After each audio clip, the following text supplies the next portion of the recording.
আসসালামু আলাইকুম। আজকে আমাদের বিষয় হচ্ছে ভূমি জরিপ কাকে বলে ও ভূমি জরিপের ফাঁকারভেদ। জমিদারি অধিগ্রহণ ও প্রদস্তায়ন 1950, survey and settlement S manual 1935, survey act 1875, প্রদস্ত আইন বিধিমালা 1955 এবং অপরাপর জরিপ আইনের বিধান মতে মৌজাভিত্তিক ভূমির রেকর্ড তথা খতিয়ান ও নকশা প্রস্তুতের কার্যক্রমকে বলা হয় ভূমি জরিপ। ভূমি জরিপের ফাঁকারভেদ: 1.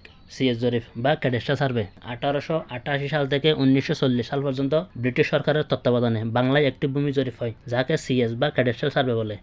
একে ভারত উপমহাদেশের প্রথম জরিপও বলা হয়। 2.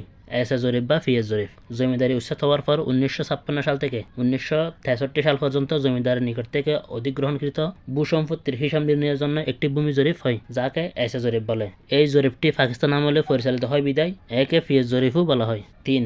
আরএস জরিপ সিএস জরিপ সম্পন্ন হওয়ার সুদীর্ঘ 50 বছর পর ফিএস বা এস জরিপের কিছু সীমাবদ্ধতার কারণে তার 27 বছরের মাথায় আরএস জরিপ করা হয়। এই জরিপ 1965 সাল থেকে 1980 এর মধ্যে সমাপ্ত করা হয়। স্যার বিএস জরিপ 1993 থেকে 2009 সালের মধ্যে এই জরিপ অনুষ্ঠিত হয়। একে আবার ঢাকা মহানগরের সিটি জরিপ বা ঢাকা মহানগর জরিপও বলে থাকে। 5. বিডিএস জরিপ বা বাংলাদেশ ডিজিটাল সার্ভে বর্তমানে চলমান ডিজিটাল পদ্ধতিতে যেমন ড্রোন, স্যাটেলাইট ব্যবহার করে নিখুঁত ডিজিটাল মানচিত্র ও খতিয়ান তৈরি যে সর্বাধুনিক জরিপ কার্যক্রম পরিচালিত হচ্ছে তাকে বিডিএস জরিপ বলে। 6. দিয়ারা জরিপ দিয়ারা জরিপ হলো দরিয়া সম্পর্কিত জরিপ জেগে ওঠা নতুন ভূখণ্ড বা শহর জেলা প্রশাসকের চাহিদার ভিত্তিতে শিকস্তি ফয়স্তির কারণে ভৌগোলিক সীমারেখা ও সত্যের পরিবর্তন হলে নদী ও সমুদ্র তীরবর্তী এলাকায় নতুন জরিপ করা হয়। দিয়ারা জরিপ আরম্ভ হয় 1862 সালে দিয়ারা সেটেলমেন্ট অফিসারের নেতৃত্বে রাজশাহী, নরসিংদী, চট্টগ্রাম ও বরিশালে সম্পন্ন হয়।